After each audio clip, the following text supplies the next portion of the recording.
আজকে দেখো কৃষ্ণের জন্মতিথি উপলক্ষে তোমাদের সবাইকে জানাই প্রীতি ও ভালোবাসা। ঠিক আছে বন্ধুরা, আমার আজকে এই দেখো কৃষ্ণ সোনার এই তার আজকে জন্মতিথি, এই উপলক্ষে দেখো আমি ঠাকুরকে পুজো করবো, সবকিছু তার জন্যই সবকিছু আনা হয়েছে। এই দেখো এখানে তার সব কিছু সরঞ্জাম সব সাজিয়ে রেখেছি, ফল থেকে ফুল থেকে মিষ্টি থেকে। এখানে দেখো এই যে তালের বড়া খেয়ে সে নাচবে আজকে, এই যে তাল এনেছি, কলা, সব কিছু সরঞ্জাম করে রেখেছি। তারপরে পরে তোমাদেরকে আবার সব কিছু করে দেখানো হবে, ঠিক আছে? তোমাদেরকে পরে আবার সব কিছু দেখাবো, ঠিক আছে বন্ধুরা? এখন রাখি, আমি এখন পুজো করতে বসবো, সকালের পুজো। তারপরে আবার তাকে সব কিছু বানিয়ে টানিয়ে ভোগ দেওয়ার সময় তোমাদের সব কিছু দেখাবো, ঠিক আছে? দেখো সকালবেলা তোমাদেরকে দেখিয়েছিলাম আজকে কৃষ্ণ সোনার জন্মদিন।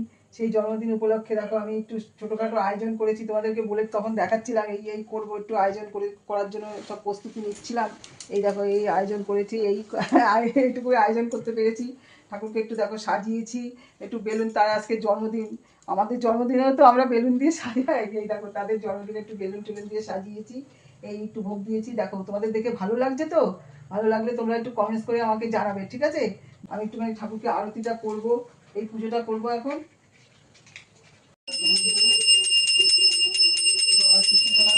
আরতি নিচ্ছে, দেখেছো? ভালো লাগছে তো দেখে বন্ধুরা? তোমাদের দেখে ভালো লাগছে তো? কেমন লাগছে দেখো পুজোটা দেখে, বলবে তোমরা, ঠিক আছে?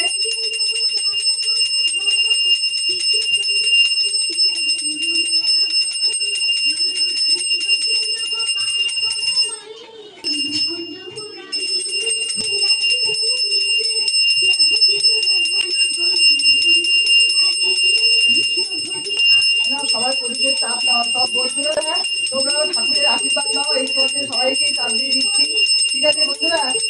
তোমাদেরকে সবাইকে দিয়ে দিচ্ছি, তোমরা সবাই ভালো থেকো, সবাই ভালো থেকো, ঠিক আছে? টাটা বন্ধুরা।